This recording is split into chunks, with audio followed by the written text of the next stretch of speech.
జై తెలంగాణ, జై కేసీఆర్.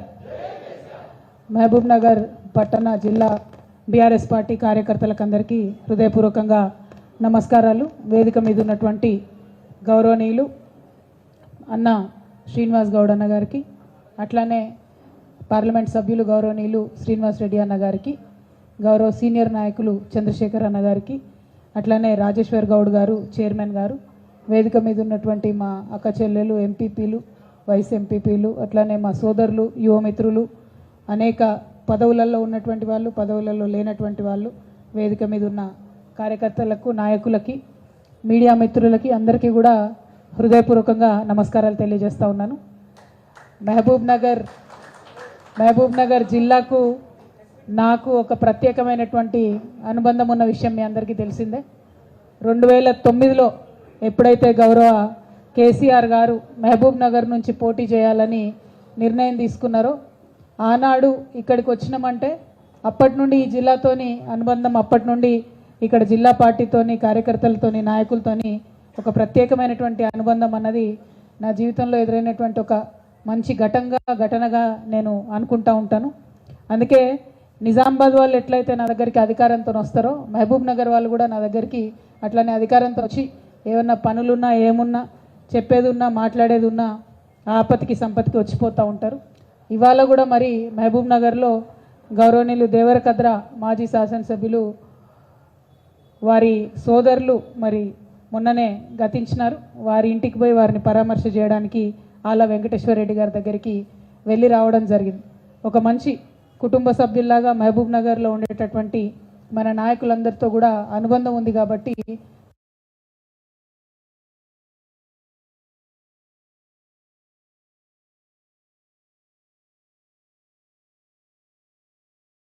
దాన్ని సాధించారనేటటువంటి ఒక గర్వం మాత్రం, ఆ క్రెడిట్ మాత్రం ఎప్పటికీ కూడా మహబూబ్ నగర్ జిల్లా ప్రజలకు 50 మంది తెలంగాణ ప్రజలు కూడా రుణపడి ఉంటారని చెప్పి మళ్ళీ ఒకసారి మీకు ఈ సందర్భంగా గుర్తు చేస్తూ ఉన్నాను.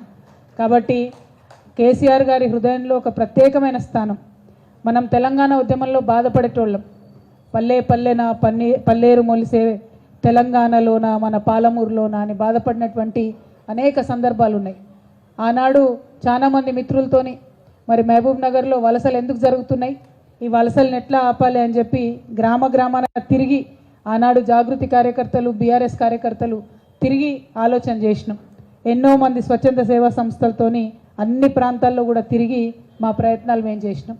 అవి చేస్తున్నటువంటి సందర్భంలో మనకు అర్థమైంది ఏంటంటే, మొత్తం భారతదేశంలో లార్జెస్ట్ డిస్ట్రిక్ట్ 35 లక్షల ఎకరాల పైచిలకు భూగోళంతో సాగు చేసేటటువంటి ఆస్కారం ఉన్నటువంటి భూమితోని భారతదేశంలో అత్యంత పెద్ద జిల్లాగా మన పాలమూరు ఉంది. ఇంత పెద్ద జిల్లా ఉండి, పక్కకే కృష్ణానది ఉండి, ఎక్కడా కూడా మనకు పంటలు పండక మహబూబ్ నగర్లో చాలామంది భూములు ఉన్న వాళ్ళు కూడా ఇడిచిపెట్టుకొని హైదరాబాద్ జంట నగరాలలో పోయి చాలా కూలీనాలి చేసుకొని బతికినటువంటి సందర్భం మీ అందరు కూడా గుర్తే ఉంటుంది. అందుకని ఒక బాధతోని, ఒక ఆర్తితోని తెలంగాణ రాష్ట్రం వచ్చిన తర్వాత ఎట్టి పరిస్థితుల్లో కృష్ణా నీళ్లు మనకు రావాల్సిందే, మన పాలమూరు పచ్చబడాల్సిందే అనేటటువంటి ఒక ఆలోచనతో గౌరవ ముఖ్యమంత్రి గారు పనిచేసారు. ఇంతకుముందు మేము వస్తుంటే మా అన్న వాళ్ళు అంటున్నారు, అందరూ సీనియర్స్ కార్లో కూర్చున్న వాళ్ళు, అక్క గుర్తుందా 2009లో మనం ప్రచారానికి పోతే 5 రోజులకోసారి 7 రోజులకోసారి మంచినీళ్ళు వస్తుండే, అది 14 రోజులకోసారి వస్తుండే. మా ఎంపీ గారు కూడా వారి అనుభవం చెప్తా ఉండే, ఇక్కడనే నేను డిగ్రీ చదువుకున్నాక నీళ్ళంటే దిక్కులేని పరిస్థితి ఆనాడు ఉండే, ఇప్పుడు ఎట్లా మారిపోయింది అని సంతోషంగా మేము అనుకుంటున్నటువంటి సందర్భం. కేవలం తెలంగాణ వచ్చినాక 10 అంటే 10 ఏళ్లలో పట్టుబట్టి ప్రయత్నం చేసి అనేకమైనటువంటి పనులు చేసుకున్నాం. అది మీ అందరి కళ్ళ ముందు ఉన్నది. ముఖ్యంగా మనకు ఎప్పుడైనా నీటి సమస్య ఉండే, పెండింగ్ ప్రాజెక్ట్స్ ఏవైతే ఉంటాయో కల్వకుర్తి, నెట్టెంపాడ్, కోయిల్ సాగర్, భీమా, వీటన్నిటిని కూడా మనం పెండింగ్ ఉన్న వాటిని పూర్తి చేసుకొని ఎక్కడ మంచినీటికి ఇబ్బంది లేకుండా 11 లక్షల ఎకరాలకు సంబంధించి ఇదే పాలమూరులో పంట పండేటట్టుగా ఈ పోయిన 10 ఏళ్లలో మనం పనిచేయడం జరిగింది. ఆ తర్వాత అనేక సందర్భాలలో నాకు గుర్తుంది, ఇక్కడ నుండి పచ్చటి పొలాలు ట్విట్టర్లలో, సోషల్ మీడియాలలో పెట్టి ఇది ఎక్కడ గుర్తుపట్టండి అని అడిగితే పాలమూరు అంటే నమ్మనటువంటి సందర్భాలు 5 ఏళ్ల కిందటి దాకా కూడా ఉండే. అక్కడ నుంచి వడ్లు తీసుకొచ్చి కేసీఆర్ గారికి అనేక మంది నాయకులు నీళ్ల కోసం బాధపడి ఉద్యమాలు చేసినటువంటి వాళ్ళు ఇక్కడ నుండి వడ్లు తీసుకొచ్చి కేసీఆర్ గారికి బహుమతి ఇచ్చినటువంటి సందర్భాలు కూడా ఇంకా నా కళ్ళలో మెదులుతూ ఉన్నాయి. అట్లా చాలా సంతోషంగా మహబూబ్ నగర్ ప్రజలు చాలా ఆనందంగా ఉన్నారు అని చెప్పి మనం భావించడం. సరే, ఎన్నికలు వచ్చినటువంటి సందర్భంలో రకరకాల అంశాలు ముందుకొచ్చి ఇక్కడ ఇదివరకు వచ్చినంత మంచి రిజల్టు మనకు రాలేదు.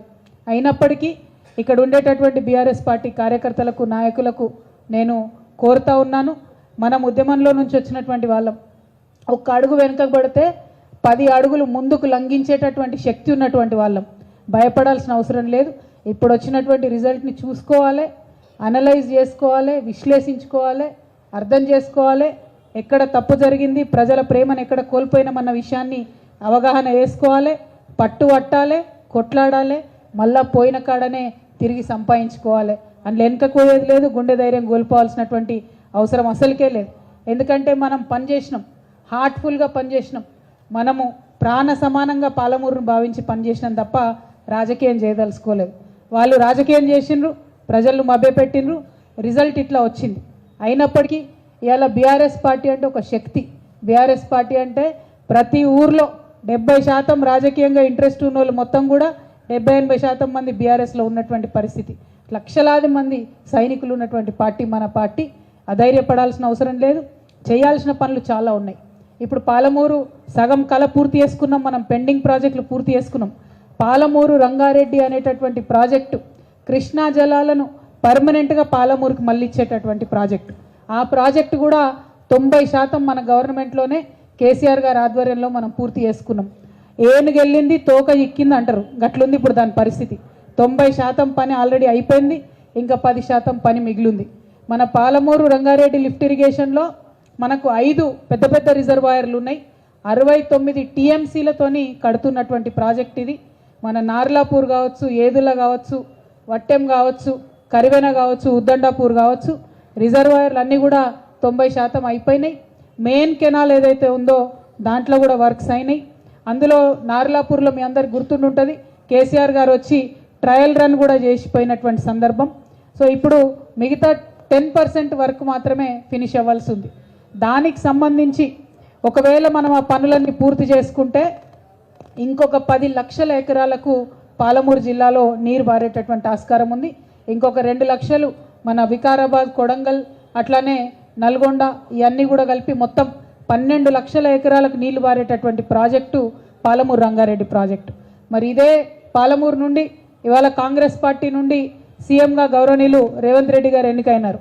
మరి వారు ఇవాళ పేపర్లలో చదువుతూ ఉన్నాం, రకరకాల రూమర్స్ వస్తూ ఉన్నాయి. పాలమూరు రంగారెడ్డిలో ఆల్రెడీ వర్క్స్ ఏవైతే చేస్తూ ఉన్నారో వాటన్నిటినీ క్యాన్సిల్ చేస్తారని చెప్పి, క్యాన్సిల్ చేసి మళ్ళా కొత్తగా టెండర్ పిలుస్తారు అని చెప్పి చెప్తా ఉన్నారు. ఇక్కడ పాలమూరు రంగారెడ్డి విషయంలో గౌరవ ముఖ్యమంత్రి వర్యులు ఆనాడు కాంగ్రెస్ పార్టీలో ఉండి ఇదే రేవంత్ రెడ్డి గారు తప్పుడు కేసులు వేయించిన, దొంగ కేసులు పెట్టించిన, నేషనల్ గ్రీన్ ట్రిబ్యునల్కి పోయి ఆపే ప్రయత్నం చేసినా కూడా ఇది water project, drinking water project, దీన్ని ఆపొద్దు అని చెప్పి పనులు ఎక్కడ ఆపకుండా మనం మెయిన్ రిజర్వాయర్లు అన్నీ పూర్తి చేసుకున్నాం. ఇప్పుడు ఇంకా అనుమతులు ఢిల్లీలో వచ్చేటివి అన్నీ కూడా ఫినిష్ చేసుకున్నాం. ఇంకా చివరి అనుమతులు కొన్ని వచ్చేటివి ఉన్నాయి. దాని మీద దయచేసి సీఎం గారు దృష్టి పెట్టినట్టయితే ఈ ప్రాజెక్టుకి నేషనల్ ప్రాజెక్ట్ హోదా వస్తుంది. ఈ అనుమతులన్నీ కూడా పూర్తయిపోయి ప్రాజెక్ట్ ల్యాండ్ అయ్యేటటువంటి స్కోప్ ఉంటుంది. కాబట్టి రేవంత్ రెడ్డి గారికి బీఆర్ఎస్ పార్టీ తరఫున, పాలమూరు ప్రజల తరఫున నేను రిక్వెస్ట్ చేస్తున్నది ఒకటే, ఇప్పుడు జరిగేటటువంటి పనులను మళ్ళా క్యాన్సిల్ చేస్తే మళ్ళా మొత్తం చేయాలి అని చెప్పి మళ్ళా రీటెండర్ చేయాలని చెప్తే దాంతో ఇంకొక 2 పంటలకు పాలమూరు ప్రజలకు, పాలమూరు రైతులకు నీళ్లు రావడం ఆగిపోతుంది. త్వరితగతిన ఈ పనులన్నీ పూర్తి చేసుకుంటే ఇమీడియట్గా వచ్చే వర్షాకాలంలో చాలా చోట్ల నీళ్ళు ఇచ్చేటటువంటి ఆస్కారం ఉంటుంది. కాబట్టి ఇంకా డీలే చేయకుండా ఈ ప్రాజెక్ట్ని ఏదో మళ్ళీ క్యాన్సిల్ చేసి టెండర్లు కాల్ఫర్ చేస్తామని చెప్తా ఉన్నారు.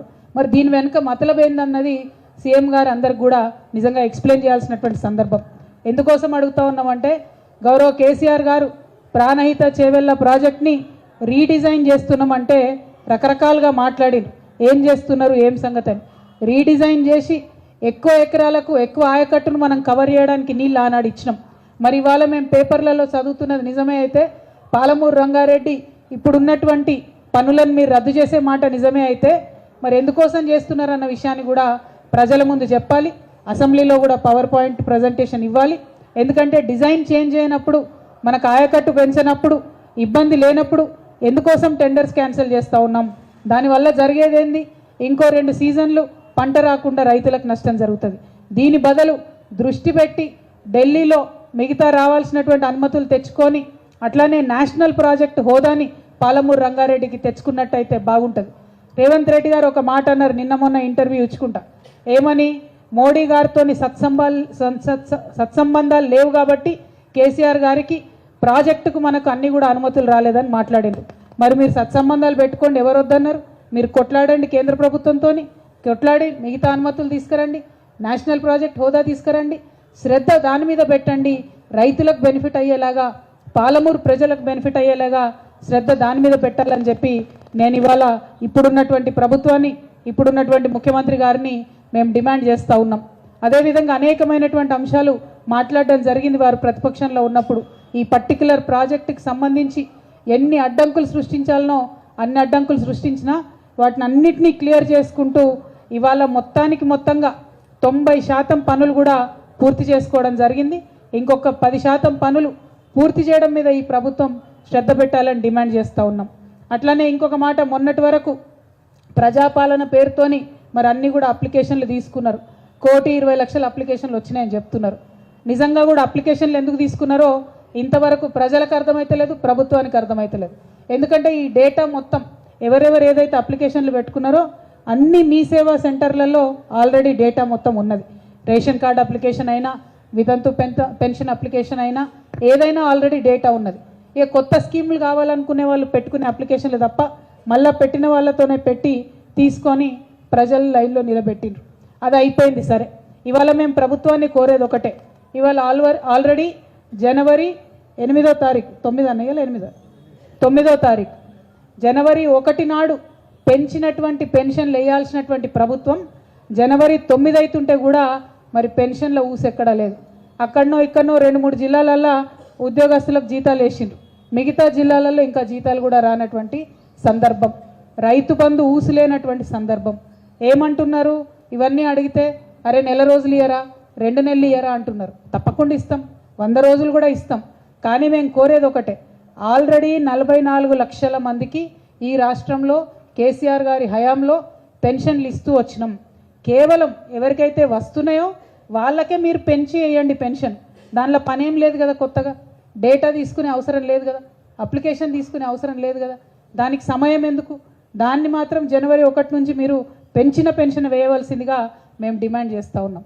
అంతేకాకుండా ఇంకొక మాట ఇచ్చింది ఈ ప్రభుత్వం, 100 యూనిట్ల కన్నా తక్కువ కరెంటు బిల్లు ఉంటే కట్టే అవసరం లేదని చెప్పింది. ఇవాళ మహబూబ్ నగర్ జిల్లా 200 యూనిట్లు, మహబూబ్ నగర్ జిల్లా ప్రజలందరికీ కూడా మేము పిలుపునిస్తూ ఉన్నాం.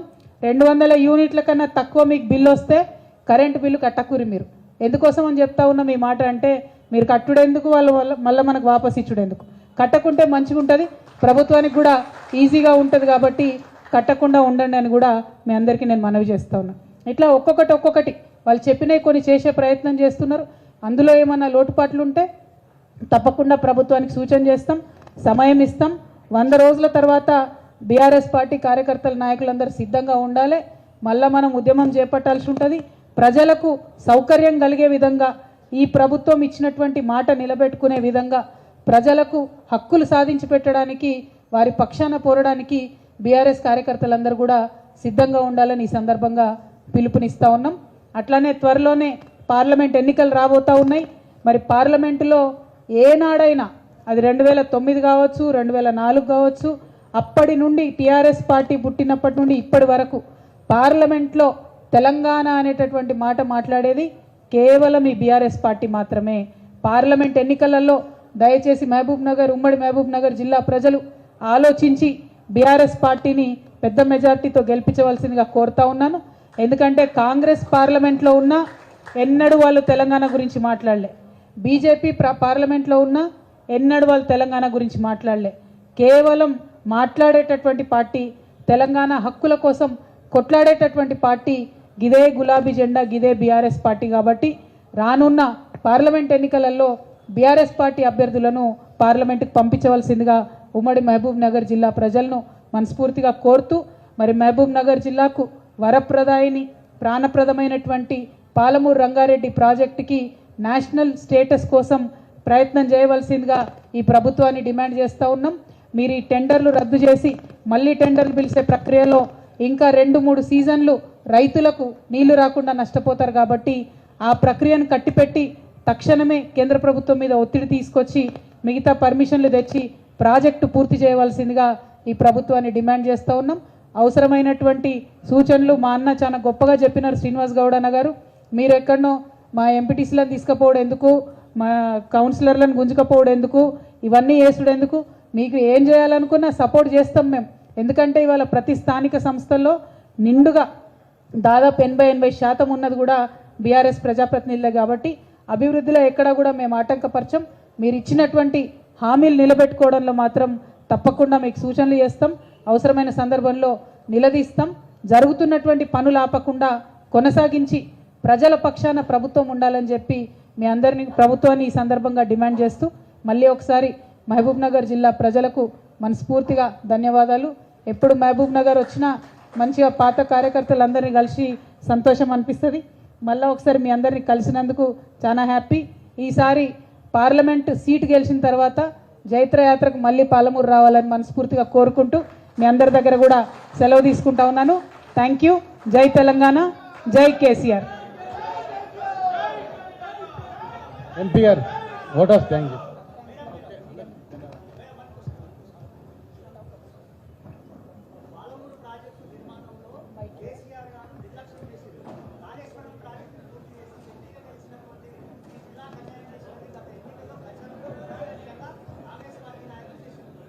ఎగ్జాక్ట్లీ నేనేమంటున్నా అంటే కేసీఆర్ గారి మీద ఆరోపణ చేసి తప్పించుకోవడం కాదు, ఏనుగెళ్ళి తోక చిక్కింది అన్నట్టుంది ఇవాళ పాలమూరు రంగారెడ్డిది. 90% పనులు కేసీఆర్ గారి హయాంలోనే పాలమూరు రంగారెడ్డి పనులు అయిపోయినాయి. ఆ 90% వరకు ఎందుకైనాయి అంటే కేసులు వేసిందే ఈ కాంగ్రెస్ నాయకులు. ఆనాడు బినామీల పేరుతోని రకరకాల పేర్లతోని కేసులు వేసిందే కాంగ్రెస్ పార్టీ నాయకులు. అది వాళ్ళకు కూడా తెలుసు. అభివృద్ధి పనులను ఆపడం, ఆటంకాలు సృష్టించడం, కోర్టులకెళ్ళి అడ్డంకులు సృష్టించడం వారికి వెన్నతో పెట్టినటువంటి విద్య. కేసీఆర్ గారికి మహబూబ్ నగర్ జిల్లా అంటే ప్రాణం. దానికోసమే ప్రత్యేకంగా పాలమూరు రంగారెడ్డి ప్రాజెక్ట్ని వారు డిజైన్ చేయడం జరిగింది. ఇంకొక అంశం మీరు మంచి మాట అడిగినారు. ఈ ప్రభుత్వాన్ని మేము ఇంకొక మాట కూడా డిమాండ్ చేస్తూ ఉన్నాం. పక్కన రాయలసీమలో సంగమేశ్వర దగ్గర రాయలసీమ ప్రాజెక్ట్ నిర్మాణం జరుగుతూ ఉన్నది. ఆంధ్రప్రదేశ్ ప్రభుత్వం చేస్తున్నది. కేసీఆర్ గారు ముఖ్యమంత్రిగా ఉన్న 10 ఏళ్ళు మరి ఆ ప్రాజెక్టు కట్టే ధైర్యం వాళ్ళు చేయలేదు. రోజుకు 3 టీఎంసీల నీళ్లు వాళ్ళు అక్కడ నుండి తీసుకుపోవాలనుకుంటా ఉన్నారు. దానికి కొద్దిగా కిందనే మనం పాలమూరు కోసం రోజుకు 2 టీఎంసీల నీళ్లు మనము ఎత్తిపోసేటటువంటి పరిస్థితి ఉంటుంది. మనకేమో బాజాప్తా పర్మిషన్ ఉన్నటువంటి ప్రాజెక్టు పాలమూరు రంగారెడ్డి ప్రాజెక్టు. కేంద్ర జలవనరుల సంఘం నుంచి మనకు పర్మిషన్ ఉంది కాబట్టి రోజు 2 టీఎంసీలు మనం ఇడికెళ్ళి తీసుకుంటాం. కానీ పర్మిషన్ లేకుండా రాయలసీమ ఎత్తిపోత పథకం సంగమేశ్వర దగ్గర ఆంధ్రప్రదేశ్ గవర్నమెంట్ చేపడుతుంటే ఆపింది కేసీఆర్ గారు. ఇవాళ ఇక్కడ ఈ జిల్లా బిడ్డ అయినటువంటి ముఖ్యమంత్రి గారు రాయలసీమ ప్రాజెక్ట్ని ఆపడంలో శ్రద్ధ చూపాలని చెప్పి మేము డిమాండ్ చేస్తూ ఉన్నాం. రాయలసీమ ఎత్తిపోతల పథకం పూర్తయితే డైరెక్ట్గా నష్టపోయేది పాలమూరే కాబట్టి ఖచ్చితంగా ముఖ్యమంత్రి గారు దీని మీద శ్రద్ధ పెట్టాలని చెప్పి మేము డిమాండ్ చేస్తూ ఉన్నాం.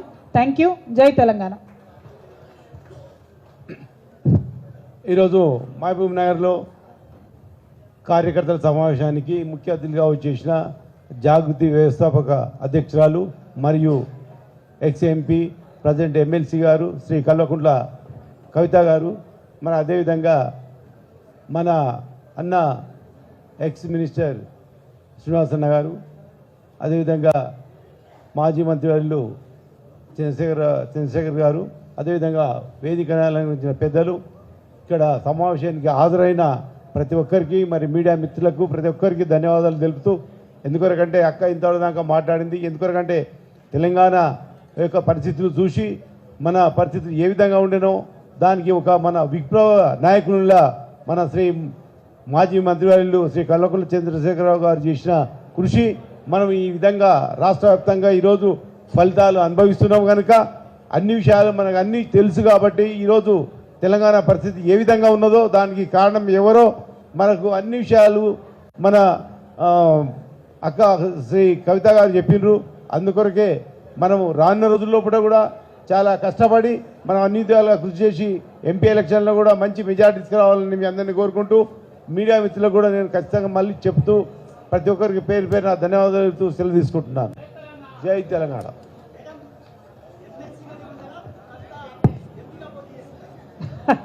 ఇట్లాంటి కాంప్లికేటెడ్ క్వశ్చన్స్ అడగద్దు బ్రదర్.